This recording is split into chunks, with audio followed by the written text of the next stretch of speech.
Hair maze today பார்க்க போகிறது Jungkook FF Hayden pregnancy part 6. அப்புறம் ஸ்டோரிக்கு போகிறதுக்கு முன்னாடி ஒரு விஷஸ் இருக்குது, அதை மட்டும் சொல்லிக்கிறேன். இந்த விஷஸ் யாருக்காக அப்படின்னா, நிலாஸ்ரீ ஸ்ரீமதி அவங்களோட ஃப்ரெண்ட் ஆர்த்திக்கு இன்றைக்கி வெட்டிங் ஆனிவர்சரி. ஸோ நிலாஸ்ரீ ஸ்ரீமதிக்காகவும் என்னோட சார்பிலையும் ஆர்த்திக்கு என்னோட வெட்டிங் விஷஸை இங்கே நான் சொல்லிக்கிறேன். Many more happy returns of the day Aarthi. அப்புறம் உங்களுக்காக நிலாஸ்ரீ ஒரு எஃப்எஃப் வந்து கேட்டிருந்தாங்க OT7க்காக. அந்த எஃப்எஃப் வந்து நான் இந்த எஃப்எஃப் முடிஞ்சதுக்கு அப்புறமா நான் உங்களுக்கு அப்லோட் பண்ணுறேன், ஓகேவா? எதுக்காக இன்றைக்கி நான் அப்லோட் பண்ணலை அப்படின்னா, எனக்குன்னு சில பிரின்சிபல் இருக்குது. மேபி அதை நானே வளர்த்துக்கிட்டேன்னு சொல்லலாம். என்ன அப்படின்னா, ஒரு விஷயத்தை நான் இப்படி தான் செய்யணும் அப்படின்னா நான் லாஸ்ட் வரையும் அதே மாதிரி செய்கிறதுக்கு கண்டிப்பாக ட்ரை பண்ணுவேன். ஒரு தடவை நம்ம மாற்றணும் அப்படின்னா ஒவ்வொரு தடவையும் மாற்றுற மாதிரி இருக்குங்கிறது என்னோடய அபிப்பிராயம். ஸோ ஒரு விஷயத்தை நான் கண்டினியூ பண்ணணும்னு நினச்சேன்னா அதே மாதிரி தான் நான் கண்டினியூ பண்ணுவேன். எதுக்காக இதை சொல்கிறேன் அப்படின்னா, ஒரு எஃப்எஃப்பை நான் அப்லோட் பண்ணுறேன் அப்படின்னா ஒன் ஷாட் நான் இடையில கூட போடுவேன். ஆனால் இன்னொரு எஃப்எஃப்பை ஓல்டு எஃப்எஃப்பை அப்படியே ஸ்டாப் பண்ணிவிட்டு புது எஃப்எஃப்பை என்னால் போட முடியாது. ரீசன் என்ன அப்படின்னா, கண்டினியூட்டி கட் ஆகும். ஏன்னா ஓல்டு எஃப்எஃப்க்குன்னு சில ஃபேன்ஸ் இருப்பாங்க, அவங்கள எங்கே வைக்கிற மாதிரி இருக்கக்கூடாது. ரெண்டாவது, எனக்கு வெயிட் பண்ணுறதுல அந்தளவுக்கு பேஷன்ஸ் கிடையாது. ஸோ என்னோடய ஃப்ரெண்ட்ஸ் நீங்கள் எல்லோரும் உங்களுக்கும் அப்படி தான் இருக்கும்னு நான் நினைக்கிறேன். அதனால தான் இந்த எஃப்எஃப்பை முடிச்சுட்டு நியூவாக உங்களுக்கு அந்த OT7 எஃப்எஃப்பை அப்லோட் பண்ணலான்னு நினைக்கிறேன். கோச்சிக்காதீங்க நான் அப்படி சொல்கிறது நினச்சி, ஓகேவா? எனக்கு இந்த மாதிரி ஒரு கம்ஃபர்டபுள் இருக்குது, அதான் ரீசன். ஸோ நிலாஸ்ரீ ஸ்ரீமதி இன்றைக்கி நான் அப்லோட் பண்ணலை OT7 எஃப்எஃப்னு கோச்சிக்காதீங்க, ஓகே? இப்போ ஸ்ட்ரைட்டாக ஸ்டோரிக்குள்ளே போகலாம். வைன் இப்போ தன்னோட கிளாஸ் ரூமில் மினி பக்கத்தில் உட்காந்து பேசிகிட்டு இருக்காங்க. என்னாச்சு வைனா, உனக்கு கிட்டத்தட்ட 4 டேஸ்க்கு மேலே நீ காலேஜுக்கு வரல, நம்மளோட கரஸ்பாண்டனுமே வரலையே, என்னாச்சு அப்படின்னு சொல்லி கேட்குறாங்க. அப்போ மினியை பார்த்து வைன், எனக்கு உடம்பு சரியில்லை மினி, ஸோ அதனால தான் பெட் ரெஸ்ட்டில் இருந்தேன், இப்போ வந்துட்டேன், இப்போ கொஞ்சம் உடம்புக்கு பரவாயில்ல அப்படின்னு சொல்கிறாங்க.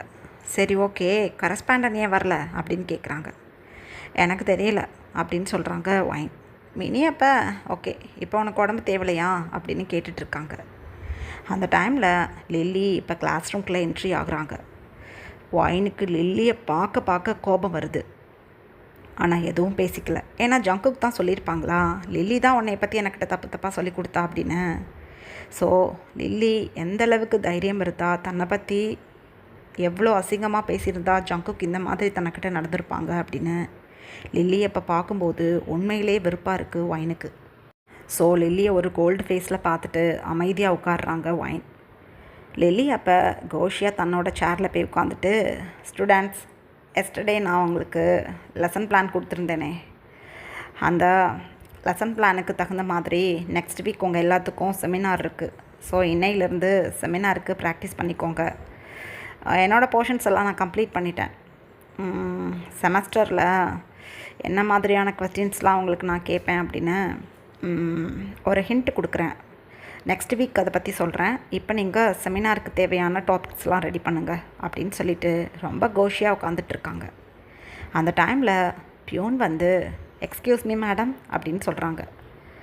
உடனே அப்படியே நிமிர்ந்து உட்காந்து லில்லி பியூனை பார்த்து என்ன வேணும் அப்படின்னு கேட்குறாங்க. ஏன்னா லில்லி அந்த காலேஜில் யாரையும் மதிக்க மாட்டாங்க. ஜங்குக்கோட இன்ஃப்ளூயன்ஸில் ஏதோ தான் கரஸ்பாண்டன் அப்படிங்கிற மாதிரி அப்படியே ஒரு கெத்தோடு திரிவாங்க. ஸோ இருக்கிற ஸ்டாஃப் எல்லாருமே லில்லியை பார்த்து நடுங்குவாங்க. ஆனால் லில்லி காயை பார்த்து மட்டும்தான் நடுங்குவாங்க. ஏன்னா காய்க்கு தானே லில்லியோட குட்டு ஃபுல்லாக தெரியும். ஸோ காயால் தனக்கு பிரச்சனை வந்துடும் அப்படின்னு காய்கிட்ட மட்டும் நல்ல பொண்ணாட்டம் நடிச்சுப்பாங்க. ஸோ இப்போ நீங்கள் போங்க வரேன் அப்படின்னு சொன்னதும் அப்படியே 100 டிகிரிக்கு பவ் பண்ணிவிட்டு பியூன் அங்கேருந்து கிளம்பிட்டாங்க. இப்படியே டைம் பாஸ் ஆகுது. லில்லி அப்படியே எழுந்து நின்று தன்னோட சாரியெல்லாம் அட்ஜஸ்ட் பண்ணிவிட்டு அப்படியே தன்னோட செல்ஃபோன் எடுத்துக்கிட்டு, ஸ்டூடெண்ட்ஸ் ஒரு 1/2 ஹவரில் வந்துடுறேன், கரசாரை பார்க்க போகிறேன், ஸோ கீப் குவைட்டாக இருக்கணும் அப்படின்னு சொல்லிவிட்டு தன்னோட ஸ்டேஜிலேருந்து மெதுவாக கீழே இறங்குறாங்க. அந்த டைமில் எகெயின் அந்த பியூன் வந்து எக்ஸ்கியூஸ் மீ மேடம் அப்படின்னு சொல்கிறாங்க. அதான் சொல்லிட்டீங்களே, இப்போ என்ன விஷயம் அப்படின்னு கேட்குறாங்க. கரஸ் சார் அவங்களோட ஒய்ஃப் மிஸ்ஸஸ் ஜான் ஒயினை வர சொன்னாங்க அப்படின்னு சொல்கிறாங்க. உயிரே போன மாதிரி இருக்குது லில்லிக்கு இதை கேட்டதும். ஒயின் வந்து அப்படியே கீழே குனிஞ்சு செமினாருக்காக டாப்பிக்கை வந்து சூஸ் பண்ணிகிட்டு இருப்பாங்களா. பியூன் வந்ததும் ஏதோ சொல்கிறாங்கன்னு கவனிச்சிட்டு இருக்கும்போது கரஸ் சார் தன்னோட ஒய்ஃப் மிஸ்ஸஸ் ஜான் ஒயினை வர சொன்னாங்கன்னுங்கிற வேர்டை கேட்டதும் சோலே லெஃப்ட் ஆன மாதிரி இருக்குது ஒயினுக்கு. ஐயோ என்னது இது, ஐயோ நான் என்ன பண்ணுவேன், எல்லோரும் என்னையும் நோட்டீஸ் பண்ணுறாங்களே அப்படின்னு சுற்றி பார்க்குறாங்க ஒயின். ஏன்னா கரஸ் சார் தன்னோட ஒய்ஃப் ஜான் ஒயினை வர சொன்னாங்கன்னு பியூன் சொன்னதும் அவ்வளோதான், ஸ்டூடெண்ட்ஸ் எல்லோரும் ஒயினை தான் பார்க்குறாங்க. ஏன்னா ஒயின் மேரிடான பொண்ணுன்னு எல்லாருக்கும் தெரியும், ஹஸ்பண்ட் யாருன்னு தெரியாது. திடீர்னு கரஸ் சாரோட ஒய்ஃப்னு ஒயினை மென்ஷன் பண்ணதும் அத்தனை பேரும் ஆடி போயிட்டாங்க. ஒயினுக்கு உண்மையிலேயே குப்புன்னு ஸ்வெட் ஆகி போயிடுச்சு. அதை விட அல்ல லில்லிக்கு. ஐயோ என்னது இது, ஐயோ ஒயினை வந்து ஒய்ஃப்னு டிக்ளேர் பண்ணிட்டான் அந்த ஜங்குக்கு, ஐயோ அப்படின்னு தனக்குத்தானே நினச்சிக்கிட்டு அப்படியே சைடில் திரும்பி பார்க்குறாங்க ஒயினை. ஒயின் அப்போ எழுந்து நின்று மேடம் அப்படின்னு சொல்கிறாங்க. என்னது அப்படின்னு சொல்கிறாங்க பியூனை பார்த்து எகெயின் லில்லி. அப்போ peon, first year MSc computer science தானே இந்த கிளாஸ், இங்கே தான் நம்ம கரஸ் சாரோட ஒய்ஃப் மிஸ்ஸஸ் ஜான் ஒயின் ஃபஸ்ட் இயரில் படிச்சுட்ருக்காங்களாம், அவங்கள கூட்டிகிட்டு வர சொன்னாங்க சார் அப்படின்னு சொல்கிறாங்க பியூன். உயிரே போயிடுச்சு அங்கே இருக்க அத்தனை பேருக்கும். அதுக்கு மேலே ஒன் வேர்டு கூட பேசலை ஒயின். மினி என்ன சொல்கிறாங்கன்னு கூட கேட்கல, கிடுகிடுன்னு தன்னோட சீட்லேருந்து எழுந்து வெளியில் ஓடி போயிட்டாங்க. லில்லிக்கு மூச்சே விட முடியாத அளவுக்கு துக்கம் தொண்டையடைச்சு போயிடுச்சு. ஐயோ பொண்டாட்டின்னு டிக்ளேர் பண்ணிட்டானே, நான் என்ன பண்ணுவேன், என்ன நடந்துச்சுன்னு தெரியலையே. 4 டேஸாக வேறு காலேஜுக்கு வரல, நான் ஃபோன் பண்ணாலும் அட்டன் பண்ணலை, என்னது இது, ஐயோ பொண்டாட்டின்னு ஊர் ஃபுல்லாக சொல்லிவிட்டேன். நான் என்ன பண்ணி ஒழியேன், இங்கே இருக்கிறதெல்லாம் சூனியக்காரிகளும் சூனியக்காரன்களும், ஊருக்கே தம்பட்டை போட்டு அடிச்சு விட்ருங்க, ஒயின் தான் சாரோட ஒய்ஃப்னு. ஐயோ போச்சு, நான் இப்போ போகணும், ஜியான்கிட்ட போய் என்ன ஏதுன்னு கேட்கணும் அப்படின்னு புலம்பிக்கிட்டே கிடுக்கிடுன்னு ஸ்டாஃப் ரூமுக்கு தான் கிளம்புறாங்க. ஸ்டாஃப் ரூமுக்கு போய் பார்த்தா ஒருத்தவங்க கூட அங்கே இல்லை. ஐயோ எங்கே போணுச்சுங்க, ஐயோ என்னோடய ஹேண்ட்பேக் எடுத்துக்கிட்டு போகணும், இங்கே வந்தால் இங்கே யாருமே இல்லையே, இப்போ போகிறேன் மிஸ்டர் ஜியானோட ரூமுக்கு போகிறேன் அப்படின்னு தனக்குத்தானே நினச்சிக்கிட்டு வேகமாக சங்குக்கோட கேபினை நோக்கி தான் போய்கிட்டு இருக்காங்க லில்லி. இப்படியே டைம் பாஸ் ஆகுது. சங்குக்கோட கேபின் டோரை நாக் பண்ணிவிட்டு அப்படியே டோரை ஓப்பன் பண்ணுறாங்க. பயங்கரமான ஷாக் லில்லிக்கு. ஏன்னா காலேஜில் இருக்க அத்தனை ஸ்டாஃப்ஸும் இப்போ கேபின்குள்ளே தான் இருக்க ஒரு லாங் சோஃபா செட்டில் உட்காந்துட்ருக்காங்க. ஒயின் ஜங்குக்கு சைடில் தான் நின்றுட்டுருக்காங்க ஹேண்ட்ஸை கட்டிண்டு. ஜங்குக் லில்லியை பார்த்ததும், லில்லி வாங்க, உங்களுக்காக தான் இப்போ வெயிட்டிங், போய் நம்ம ஸ்டாஃபோட ஒரு ஆளாக போய் உட்காந்துக்கோங்க அப்படின்னு சொல்கிறாங்க. லில்லி லைட்டாக ஸ்மைல் பண்ணிவிட்டு ஐயோ என்னன்னு தெரியலையே அப்படின்னு புலம்பிக்கிட்டே அமைதியாக அந்த லாங் சோஃபாவில் அவங்களும் போய் உட்காந்துக்கிட்டாங்க. ஜங்குக் அப்போ அப்படியே ஒயினோட ஷோல்டரில் ஹேண்ட்ஸை போட்டு அப்படியே கூட்டிகிட்டு வராங்க. ஒயின் ஜங்குக்கோட ஹேண்ட்ஸை ரிமூவ் பண்ண பார்க்குறாங்க. ஜங்கு குரூப்பாக ஒயினோட ஷோல்டரை பிடிச்சிக்கிட்டாங்க. ஒயினுக்கு எதுவும் பண்ண முடியலை. அப்படியே கீழே குனிஞ்சிக்கிட்டே மெதுவாக நடந்து வர்றாங்க. ஜங்குக் ஒரு கோல்டு ஃபேஸில் தன்னோட ஸ்டாஃபெல்லாம் பார்த்துக்கிட்டே வந்து, நீங்கள் எல்லோரும் ஃபஸ்ட் இயருக்கு ப்ரொஃபஸர்ஸ் கரெக்டாக அப்படின்னு சொல்கிறாங்க. ஆமாம் சார் அப்படின்னு சொல்கிறாங்க வந்திருக்க ப்ரொஃபஸர்ஸ். ஓகே, நீங்கள் எல்லோரும் இந்த மீட்டிங் முடிச்சு போனதுக்கப்புறம் செகண்ட் இயருக்கு டீச் பண்ணக்கூடிய எல்லா ப்ரொஃபஸர்ஸையும் வர சொல்லணும்.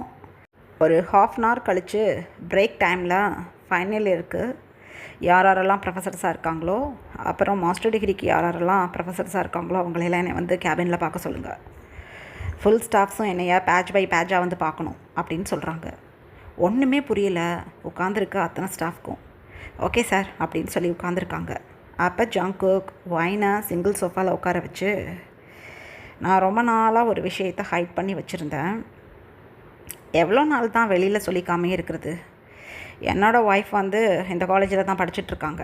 அவங்க எல்லாருக்கும் நான் மேரிடான ஆளுன்னு தெரியும், ஆனால் யாரை மேரேஜ் பண்ணியிருக்கேன்னு தெரியாது. ஆனால் என்னால் என்னோடய ஒய்ஃப் யாருன்னு ரொம்ப நாளைக்கு ஹைட் பண்ணி வச்சுக்க முடியலை. ஏன்னா சில காரணங்களால் அடிக்கடி என்னோடய ஒய்ஃபை நான் பார்க்குற மாதிரி இருக்குது. ஸோ ஒரு பொண்ணு என்னை அடிக்கடி வந்து பார்த்தா அவங்க யாருக்கும் ஏதாவது டிஃப்ரெண்ட்டாக தெரியுமோன்னு தோணுச்சு. ஸோ ரெவீல் பண்ணிடலான்னு முடிவு பண்ணிட்டேன் அப்படின்னு சொல்கிறாங்க. ஜங்குக்கை அப்படியே ஒயின் நிமிர்ந்து பார்த்து அப்படியே ஜங்குக்கை நோட்டீஸ் பண்ணுறாங்க. வைன் அப்படியே கீழே குனிஞ்சு வைனை பார்த்து அப்படியே ஒரு ஐஸை விங்க் பண்ணிக்கிட்டு பிரைட்டாக ஸ்மைல் பண்ணிக்கிட்டே என்ன இப்படி பார்க்குற அப்படின்னு சொல்லிட்டு அப்படியே நிமிர்ந்து மற்ற ஸ்டாஃபெல்லாம் பார்க்குறாங்க. அத்தனை பேரும் ஒயினையும் ஜங்குக்கையும் தான் மாற்றி மாற்றி பார்த்துட்ருக்காங்க. லில்லிக்கு உயிரே போகணும் இருக்குது. அப்போ ஜங்குக் தன்னோட ஸ்டாஃபெல்லாம் நோட்டீஸ் பண்ணிவிட்டு,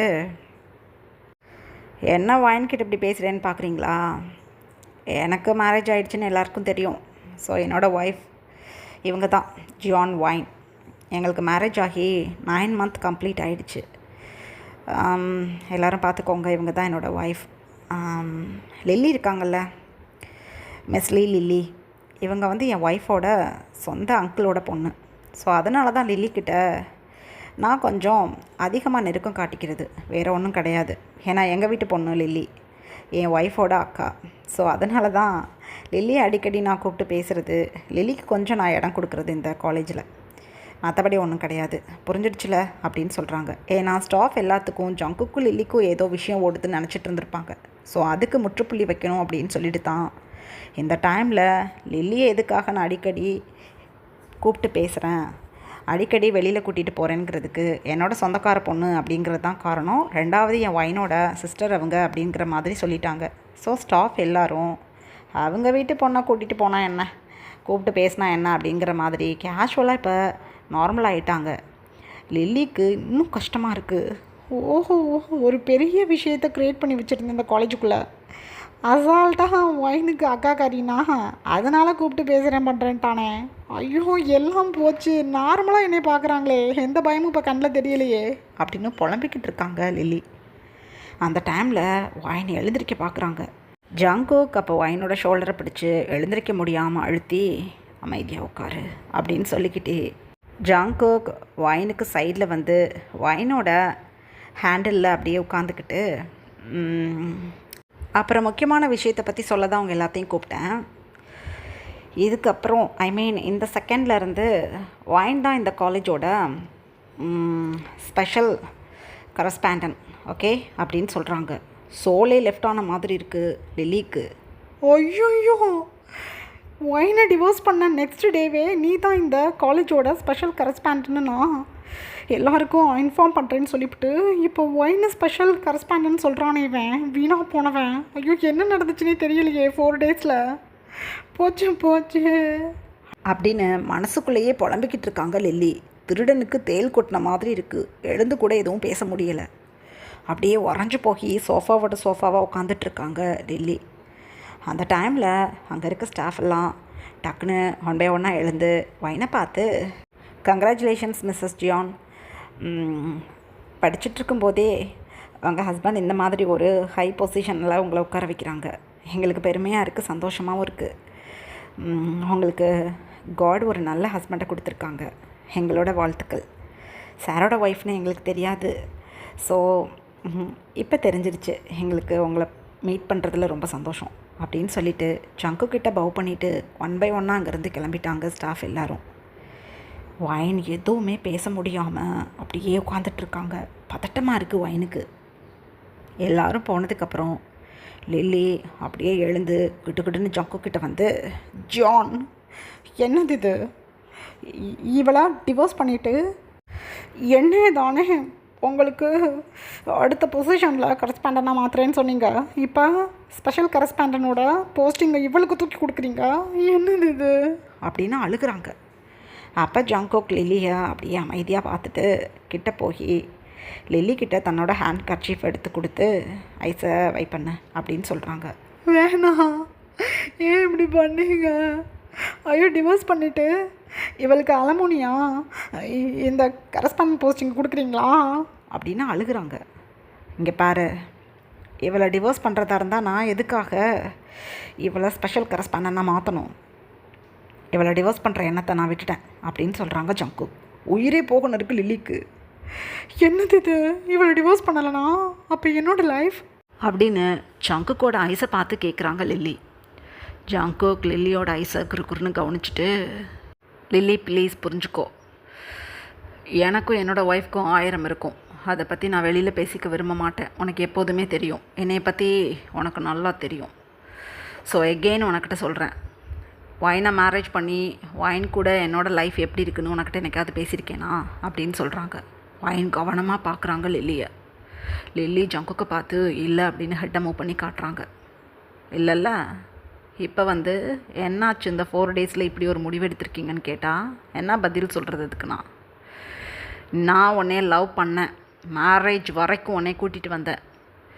நீ மேரேஜ் அன்னைக்கு நைட்டு எங்கே போனான்னு தெரியலை. ஸோ இக்கட்டான நிலமையில் என் மரியாதையை காப்பாற்றினது ஒயின். நான் இதெல்லாம் திங்க் பண்ணி பார்த்தேன். ஸோ என் மரியாதையை காப்பாற்றினவளோட மரியாதையை எனக்கு கெடுக்க விருப்பம் இல்லை. அதனால் ஒயினை நான் என் ஒய்ஃபாகவே கண்டினியூ பண்ணணும்னு முடிவு பண்ணிட்டேன். நீ மேரேஜ் ஆகாத பொண்ணு. ஒரு இடத்துலையாவது உன்னை நான் பேட் டச்சோ இல்லை ஒரு கிஸ்ஸோ ஹக்கோ பண்ணியிருக்கேனா அப்படின்னு சொல்கிறாங்க. லில்லி அப்படியே பேசவே முடியாமல் அப்படியே ஒயினையும் பார்த்துக்கிட்டு ஜங்குக்கையும் பார்த்துக்கிட்டு பிக்கு பிக்குன்னு முழிச்சுக்கிட்டு இருக்காங்க. ஒயின் அப்போ கவனமாக மினியை தான் நோட்டீஸ் பண்ணிக்கிட்டு இருக்காங்க. ஜங்குக் ஒரு டீப் வாய்ஸில் அப்படியே ஒரு கோல்டு ஃபேஸில் லில்லியை பார்த்து, என்ன லில்லி அமைதியாக நிற்கிற? எந்த இடத்துலையாவது நான் உன்னையா பேட் டச்சோ இல்லை ஹக்கோ கிஸ்ஸோ பண்ணியிருக்கேனா அப்படின்னு சொல்கிறாங்க. எதுவுமே பேச முடியலை லில்லிக்கு. எதுவும் பண்ணதில்லை அப்படின்னு சொல்கிறாங்க. ஒயின் கவனமாக பார்த்தவங்க இந்த வேர்டை கேட்டதும் அப்படியே ரிலாக்ஸ் ஆகுறாங்க. அப்படியே கல் பண்ணிவிட்டு அப்படியே ஜங்குக்கை தான் பார்க்குறாங்க. ஜங்குக்கு ஒயினை நோட்டீஸ் பண்ணலை, லில்லியை தான் பார்த்து சொல்கிறாங்க. அப்படி இருக்கும்போது ஜஸ்ட் உன்னை நான் மேரேஜ் பண்ணிக்கிறேன்னு ப்ரப்போசல் கொடுத்தேன். நீ ஓகே சொன்ன, மேரேஜ் வரையும் போகணும். மேரேஜ் அன்னைக்கு நைட்டு நீ மண்டபத்தை விட்டு போயிட்ட.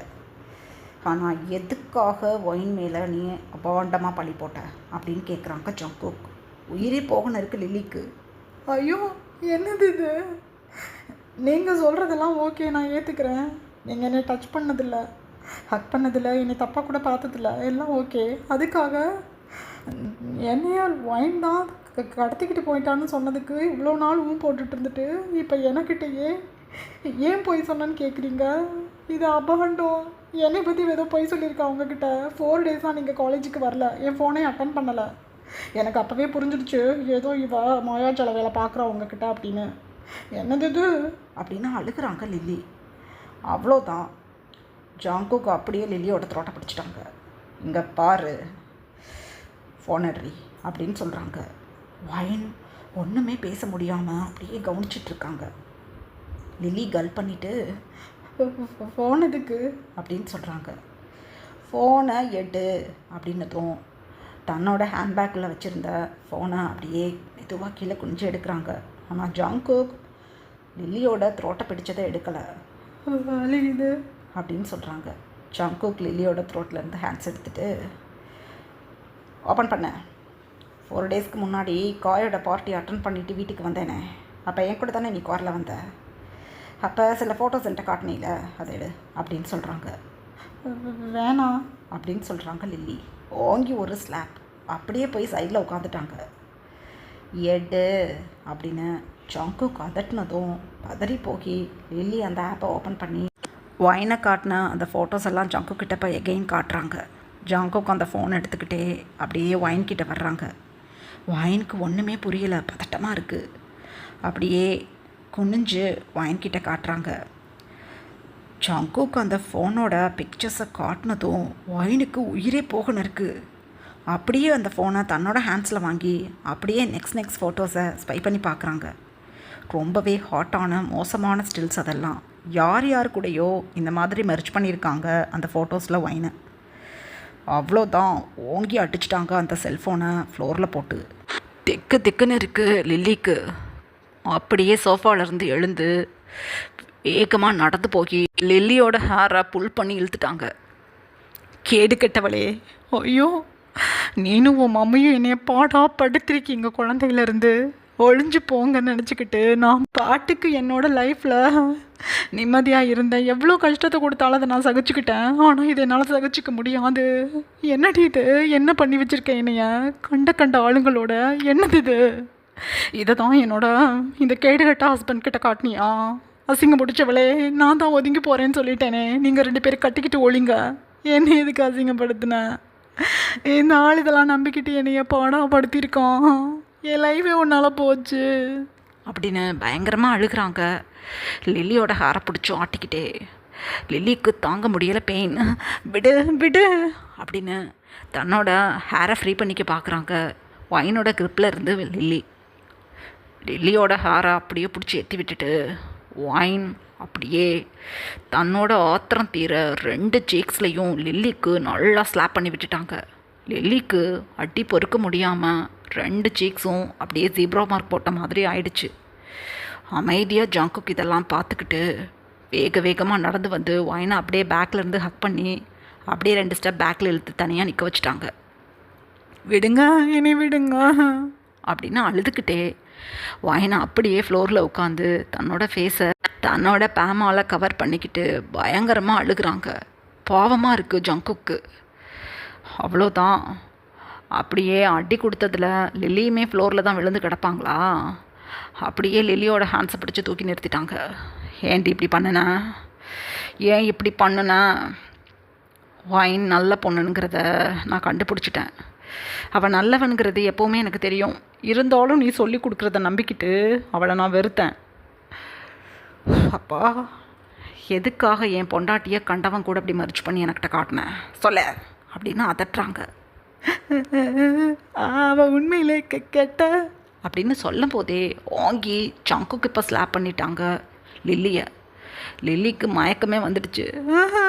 நான் சொல்லிடுறேன், எனக்கு உங்களை பிடிக்கும்.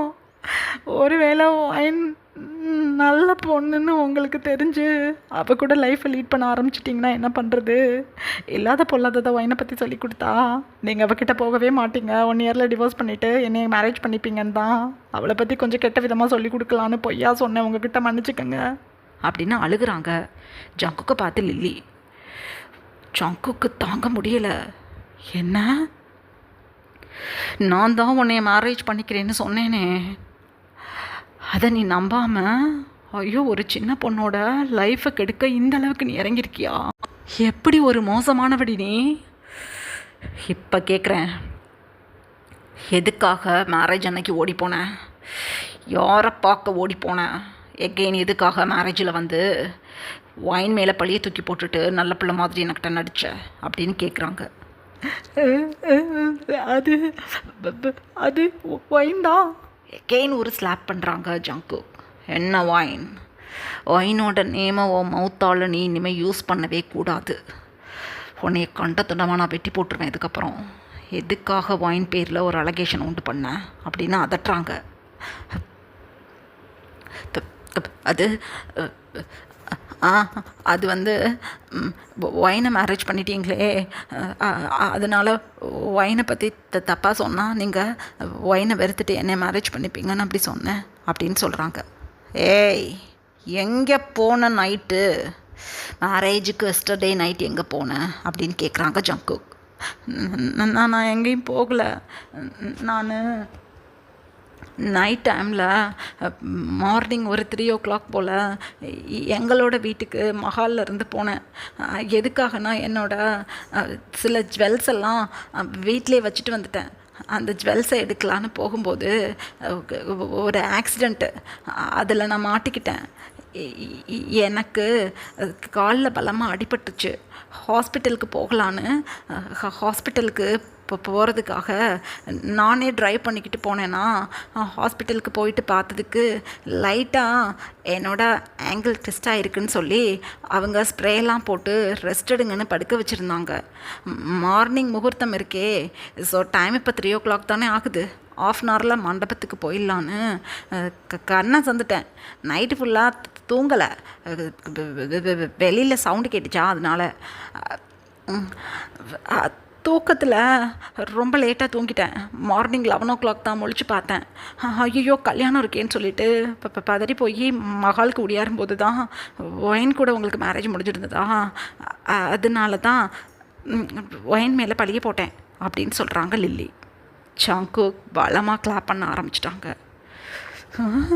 எதுக்கு இவன் கிளாப் பண்ணுறான் அப்படின்னு புலம்பி போய் நிற்கிறாங்க லில்லி. ஜங்குக்கு அப்போ என்னை பார்க்கையில் இழிச்ச வாயனை எழுதி ஒட்டியிருக்கானே தீல. எப்படி ஒரு அழகான கதையை என்கிட்ட நீ கோர்த்துக்கிட்டு இருக்க. ரைட்டு, என்னமோ பண்ணி கெட்டு ஒளி. ஆனால் நீ இப்போ சொன்னதில் ஒன்று கூட உண்மை கிடையாது. சின்ன குழந்த கூட நம்பாது நீ சொல்கிறத. ஏதோ திருட்டு வேலை பார்த்துருக்க, அதை சொல்ல வெக்கப்பட்டுக்கிட்டு என்கிட்ட இப்படி கதை சொல்கிறியா? ஒளி, ஒளிஞ்சு போ. நீ என்ன பண்ணால் எனக்கு என்ன? மேரேஜ் அன்னைக்கு ஓடி போனதை பற்றி விசாரித்து இனிமேல் நான் என்ன தான் பண்ண போகிறேன்? என்னமோ ஏதோ நடந்திருக்கு, நான் அதை பற்றி கண்டுக்க கூட இப்போ விரும்பலை. இதோட சரி, இந்த காலேஜில் உனக்கு லாஸ்ட் டே இன்னையோட முடிஞ்சு போச்சு. இதுக்கப்புறம் என் காலேஜுக்கிட்ட நீ வரக்கூடாது. என் காலேஜ் கேம்பஸில் உன்னை நான் பார்த்தேன், அவ்வளோதான். என்ன பண்ணுவேன்னு எனக்கே தெரியாது. கிளம்பு கிளம்பு அப்படின்னு அதட்டுறாங்க. வைன் ஜங்குக் வந்து லில்லிக்கிட்ட இப்படி பேசுகிறத நோட்டீஸ் பண்ணிக்கிட்டு அப்படியே மெல்ல எழுந்து நிற்கிறாங்க. லில்லி தன்னோட ஹேண்ட்பேக் எடுத்துகிட்டு அந்த செல்ஃபோன் எடுக்கலான்னு கீழே குமிறாங்க. கிடுகிடுன்னு ஜங்குக் வந்து தன்னோட ஷூ லெக்ஸால் அப்படியே செல்ஃபோனை மிதிச்சிட்டாங்க. இந்த செல்ஃபோன் இனி உனக்கு தேவைப்படாது, வெளியில் போடி அப்படின்னு சொல்கிறாங்க. தப்பிச்சா போதும் அப்படின்னு சொல்லிட்டு லில்லி ஃபோனை அங்கேயே விட்டுட்டு கிடுகிடுன்னு கேபின் டோரை ஓப்பன் பண்ணிக்கிட்டு வெளியில் ஓடியே போயிட்டாங்க. வைன் தன்னோட டியர்ஸ் எல்லாம் வைப் பண்ணிக்கிட்டு வைன் அந்த கேபினை விட்டு வெளியில் போகிறதுக்காக வேகமாக நடந்து போய் டோர் நாப்பில் ஹேண்ட்ஸை வைக்கிறாங்க. ஜங்குக் கிடுகிடுன்னு வைன்கிட்ட போய் அப்படியே பேக் பண்ணிக்கிட்டாங்க. Ammu please, I am sorry, I am extremely sorry, please புரிஞ்சுக்கோ, please try to understand me. நான் பெரிய தப்பு பண்ணியிருக்கேன்டி, தெரிஞ்சிருச்சு எனக்கு. இந்த லில்லி ஒரு பொய் சொல்லி அதையும் நான் புரிஞ்சுக்கிட்டேன். உன்னைய புரிஞ்சுக்காமல் லில்லி சொல்கிறத முட்டாள் மாதிரி நம்பினதுக்கு தான் நான் இப்போ நல்லா வாங்கி கட்டிக்கிட்டு இருக்கேன். என்னை மன்னிச்சிக்கோ, நான் கோபக்காரன், கோபத்தில் ஏதோ உனக்கிட்ட பண்ணிட்டேன். இதுக்கப்புறம் நான் எதுவுமே உன்னை பண்ண மாட்டேன், ப்ளீஸ் என்னை மன்னிச்சிடு. கோபப்படாத ப்ளீஸ். நான் உன்னை டிவோர்ஸ் பண்ண மாட்டேன். நீ தான் என் பொண்டாட்டி. உன்னை தவிர வேறு எவ்வளோ என்னால் நினச்சி பார்க்க முடியாது, ப்ளீஸ் அப்படின்னு அழுகிறாங்க ஜங்குக். ஜங்குக்கோட ஹேண்ட்ஸை தன்னோட ஸ்டமக்கில் இருந்து அப்படியே பிரித்து விட்டுட்டு வைன் அப்படியே திரும்பி நின்று ஓங்கி ஒரு ஸ்லாப் கொடுக்குறாங்க ஜங்குக்கோட சீக்ஸில். ஜங்குக் அப்படியே 2 ஸ்டெப் பேக்கில் போயிட்டாங்க. உங்களை நான் டிவோர்ஸ் பண்ணுறது இன்றைக்கி நேற்று இல்லை. உங்களை மேரேஜ் பண்ணி ஃபஸ்ட் நைட்டில் என்னை 4 கேள்வி நாக்கப்படுங்கன்னு கேட்டிங்களே, அப்போவே நான் முடிவு பண்ணிட்டேன். நீங்கள் என்னை டிவோர்ஸ் பண்ண மாட்டேன்னு சொன்னாலும் நான் உங்களை டிவோர்ஸ் பண்ணணுன்னு அன்றைக்கே முடிவு பண்ணது. கண்டிப்பாக நான் உங்களை டிவோர்ஸ் பண்ணிவிடுவேன். இதுக்கப்புறம் என்னை டச் பண்ணுற வேலை வச்சுக்கிட்டு இருந்தீங்க.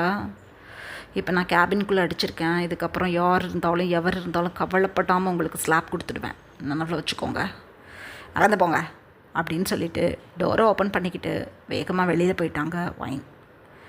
ஜங்குக் அப்படியே நின்று வைனை தான் இங்கேருந்து டோரை லாக் பண்ணிவிட்டு போனதும் அப்படியே அந்த டோரை நோட்டீஸ் பண்ணிக்கிட்டு அமைதியாக நின்றுக்கிட்டு இருக்காங்க. இப்படியே டேஸ் பாஸ் ஆகுது. 3 months லேட்டர் பாட்டிமா வைனை பார்க்குறதுக்காக எங்கள் மேன்ஷனுக்கு, ஜங்குக்கோட மேன்ஷனுக்கு வந்திருக்காங்க.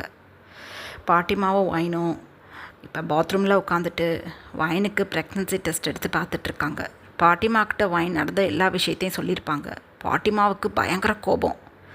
ஸோ வைனோட ஃபேஸில் லிட்டில் பிட் சேஞ்சஸை நோட்டீஸ் பண்ணிவிட்டு பாட்டிமா கிட் வாங்கி செக் பண்ணணும்னு சொல்லிட்டாங்க. ஸோ வைன் இப்போ பாட்டிமா கிட்ட தன்னோட பாத்ரூமில் கிட்ட செக் பண்ணி பார்த்துட்டு காட்டிகிட்ருக்காங்க. பாட்டிமா வைனை டைட்டாக ஹக் பண்ணிக்கிட்டு, அந்த கேடுகட்ட ஜங்குக் தொலைஞ்சு போகிறான், விட்டுத்தள்ளு. நீ ப்ரெக்னெண்ட்டாக இருக்குது பேபி, அவனோட குழந்தை ஸ்டொமக்கில் இருக்குது. இப்போ போய் நீ அவனை நெக்ஸ்ட் மந்த்து டைவர்ஸ் பண்ணுறதுக்கு ரெடி பண்ண போகிறேன்னு சொல்லிக்கிட்டு இருக்கியே, நல்லா யோசிக்கணும் பேபி அப்படின்னு சொல்கிறாங்க. பாட்டி, என்னோட விருப்பமே இல்லாமல் ஜங்குக் என்னை ஹார்ம் பண்ணியிருந்தாலும் பேபிக்கு நான் மம்மி. ஸோ குழந்தை எனக்கு தேவை. இந்த குழந்தைய நான் எதுவும் பண்ண மாட்டேன். அதே மாதிரி இந்த ஜங்குக் எனக்கு வேணாம். அவர் என்ன தான் இந்த 3 months என்கிட்ட ஏகப்பட்ட சாரி கேட்டு உங்கள் முன்னாடியே எஸ்டர்டே என் காலில் விழுந்து கூட மன்னிப்பு கேட்டார். இருந்தாலும் என்னால் அவரை ஏற்றுக்க முடியாது. இந்த 3 months லில்லி அக்கா எவ்வளவோ ஜங்குக்கிட்ட பேச ட்ரை பண்ணுறாங்க. மிட் நைட்டில் கூட லில்லி அக்கா ஃபோன் பண்ணுறத நான் நோட்டீஸ் பண்ணுறேன். ஆனால் மிஸ்டர் ஜியான் ஃபோன் அட்டன் பண்ணுறதில்ல. அவர்கிட்ட இருக்கிற மாற்றத்தை என்னால் நல்லா புரிஞ்சுக்க முடியுது. இருந்தாலும் எனக்கு ஜங்குக்கு வேண்டாம். என்னை ரொம்ப சஃபர் பண்ணியிருக்காரு பாட்டி. கண்டிப்பாக நான் அவரை சஃபர் பண்ண வைப்பேன் அப்படின்னு சொல்கிறாங்க வைன். அப்போ பாட்டிமா வைனையே குறுக்குறுன்னு நோட்டீஸ் பண்ணிவிட்டு, குழந்தைய பெற்றுக்கணும்னு சொல்கிற, ஜங்குக் திருந்திட்டார்னு சொல்கிற, ஜங்குக்கை சஃபர் பண்ணணும்னு சொல்கிற? எனக்கு புரியலை அப்படின்னு சொல்கிறாங்க பாட்டிமா. நான் கண்டிப்பாக என்னோடய பேபியை பர்த் பண்ணிக்கிட்டு என் பேபி கூட ஹாப்பி லைஃப்பை லீட் பண்ணுவேன். ஆனால் மிஸ்டர் ஜியான் கண்டிப்பாக என்னை விட மாட்டார்னு எனக்கு நல்லா தெரியும். கண்டிப்பாக என்னோடய லைஃப் அவர் கூட தான் ஜேர்னி ஆக போகிறதுன்னு எனக்கு தெரிஞ்சு போயிடுச்சு. ஸோ மிஸ்டர் ஜியானை அசால்ட்டாக நான் மன்னிச்சு ஏற்றுக்க முடியாது. கொஞ்சம் சஃபர் பண்ண வச்சு அதுக்கப்புறம் நான் அவரை என் ஹஸ்பண்டாக ஏற்றுக்கிறேன். அதுக்கு தான் நான் நெக்ஸ்ட் மந்த் டிவோர்ஸ்க்கு அப்ளை பண்ண போகிறேன் அப்படின்னு சொல்கிறாங்க. பாட்டிமாவுக்கு புரிஞ்சிடுச்சு. வைன் ஜங்குக்கை மன்னிச்சிட்டாங்க. ஆனாலும் ஜங்குக் வைனை தொந்தரவு பண்ணதை மறக்க முடியாமல் தடுமாறுறாங்க. அதுக்காக தான் ஜங்குக்கை நல்லா வச்சு செய்யணும்னு முடிவு பண்ணிக்கிட்டு இருக்காங்கங்கிறத புரிஞ்சுக்கிட்டு பாட்டிமா லைட்டாக ஸ்மைல் பண்ணிவிட்டு, ஓகே பேபி, நீ என்ன வேணாலும் பண்ணு, பாட்டிமாவும் கூட இருக்கேன் அப்படின்னு சொல்லிவிட்டு வைனை பாத்ரூம்லேருந்து வெளியில் கூட்டிகிட்டு வந்துட்டாங்க. இப்படியே டைம் பாஸ் ஆகுது. பாட்டிமா ஒரு 1 வீக் வைன் கூட இருந்துட்டு ஜங்குக்கிட்டையும் வைன்கிட்டையும் சொல்லிவிட்டு அவங்களோட கிராமத்துக்கு கிளம்பிட்டாங்க. வைன் இப்போ அமைதியாக தன்னோட பெட்ரூமில் படுத்திருக்காங்க. ஜங்குக் இப்போ மிட் நைட் போல் தான் காலேஜ்லேருந்து வந்திருப்பாங்க. ஏன்னா இப்போ கல்ச்சுரல் நடந்துகிட்ருக்கு. ஸோ ஜங்குக் இன்றைக்கி கொஞ்சம் லேட் நைட்டாக தான் வீட்டுக்கு வந்திருப்பாங்க. ஜங்குக் வைன்கிட்ட கால் பண்ணி இன்றைக்கி நைட் நான் லேட்டாகும் வர்றதுக்கு நீ சாப்பிட்டு தூங்குன்னு சொல்லியிருப்பாங்க. ஸோ ஜங்குக் லேட்டாக வருவாங்கங்கிறத வைன் தெரிஞ்சுக்கிட்டு ஹாஸ்பிட்டலுக்கு போயிட்டு செக்கப் பண்ணிவிட்டு தான் 2 months கன்சீவாக இருக்கோங்கிறத கன்ஃபார்ம் பண்ணிவிட்டு குழந்தையோட ஹெல்த் எப்படி இருக்குன்னுலாம் செக் பண்ணிக்கிட்டு வந்துட்டாங்க. ஆனால் ஜங்குக்கு எந்த ஐடியாவும் கிடையாது வைனோட ப்ரெக்னன்சியை பற்றி. ஸோ ஜங்குக் இப்போ ரூம் டோரை ஓப்பன் பண்ணிக்கிட்டு உள்ளே வந்து வைனை தான் பார்க்குறாங்க. ஒரு டிம் லைட்டில் நல்லாவே ஒரு லைட் பீச் கலரில் சாரீ வியர் பண்ணி சீலிங்கை பார்த்து ஹேயாக தூங்கிட்டு இருக்காங்க வைன். ஆசையாக இருக்குது ஜங்குக்கு. அமைதியாக ரெஸ்ட் ரூமுக்கு போய் ஃப்ரெஷ்அப் ஆகிட்டு தன்னோட டவலோடையே வந்து வைனை அப்படியே டைட்டாக ஹக் பண்ணி படுக்கிறாங்க ஜங்குக். ஜங்குக்கோட சில்லுனுங்கிற ஹேண்ட்ஸ் வைனோட ஸ்டொமக்கை டச் பண்ணதும் வைன் டக்குன்னு முழிச்சிட்டாங்க. ஜான், என்னது இது, எட்டி போங்க அப்படின்னு சொல்லி வைனை அப்படியே ஜங்குக்கு பிடிச்சி எத்தி விட்டுட்டாங்க. ஜங்குக்கு ஒரு மாதிரி ஆயிடுச்சு. வைன் ப்ளீஸ், சும்மா பக்கத்தில் படுத்திருக்கேனே ப்ளீஸ் அப்படின்னு சொல்கிறாங்க. நோ, எனக்கு உங்களை பிடிக்கல, இந்த ரூம்குள்ளே நீங்கள் வரக்கூடாது. அங்கிள் ஆன்ட்டிக்கிட்ட கூட நான் பேசிட்டேன். இந்த ரூமுக்கு உங்களுக்கும் சம்மந்தம் இல்லை. நான் நெக்ஸ்ட் மந்த்து டிவோர்ஸ்க்கு அப்ளை பண்ணிவிட்டு போய்கிட்டே இருக்க போகிறேன் அப்படின்னு சொல்கிறாங்க. கோபமாக வருது ஜங்குக்கு. இருந்தாலும் அப்படியே அதை கல் பண்ணிவிட்டு, சரி விடு, நான் டச் பண்ணாமல் ஓரமாக படுத்துக்கிறேன், போக மாட்டேன் அந்த ரூமை விட்டு அப்படின்னு சொல்லிவிட்டு ஜங்குக் சைடில் படுத்துக்கிட்டாங்க. வைன் எதுவும் பேசலை. அமைதியாக அந்த சைட் படுத்து தூங்க ஆரம்பிச்சிட்டாங்க. ஜங்குக்கு ஏன்னு தெரில, ரொம்ப கஷ்டமாக இருக்குது. நல்லா எனக்கு வேணும், இவளை படுத்திருக்கேன் நான் ரொம்ப, இவளா என்னைக்கு திருந்துறாளோ அன்றைக்கி என்கிட்ட வரட்டும், நான் காத்துக்கிட்டு இருக்கேன் அப்படின்னு தனக்குத்தானே நினச்சிக்கிட்டு அமைதியாக ஐஸை க்ளோஸ் பண்ணி தூங்க ஆரம்பிச்சிட்டாங்க ஜங்குக். இப்படியே இந்த 1 month பாஸ் ஆகுது. வைன் நார்மலாக காலேஜுக்கு போவாங்க, வீட்டுக்கு வருவாங்க. அவங்களோட ஒர்க்கை முடிச்சுட்டு ஜங்குக்கு பிரேக்ஃபாஸ்ட் டின்னர் ரெடி பண்ணிவிட்டு அமைதியாக போய் படுத்துடுவாங்க. என்ன தான் ஜங்குக் 2-3 மைட்ஸை வீட்டுக்கு வச்சாலும் வைன் உடனே அவங்கள அந்த மேன்ஷனுக்கு போங்கன்னு அனுப்பி விட்டுடுறாங்க. ஸோ ஜங்குக் இப்போ எதுவும் சொல்லலை. எப்போதும் போல் வைன் தான் அந்த வீட்டில் தன்னோட லைஃப்பை லீட் பண்ணிகிட்ருக்காங்க. இப்படியே இந்த 1 month பாஸ் ஆகிடுச்சு. ஜங்குக் இப்போ ஒரு லாயரை பார்த்து மீட் பண்ணி ஜங்குக்கும் வைனுக்கும் டிவோர்ஸ்க்கான அப்ளிகேஷனை ரெடி பண்ணி இப்போ லிவிங் ஏரியாவில் அமைதியாக உட்காந்துட்ருக்காங்க ஜங்குக்காக வைன். இதுக்கப்புறம் என்ன நடந்ததுன்னு நெக்ஸ்ட் பார்ட்டில் பார்க்கலாம். Bye armies.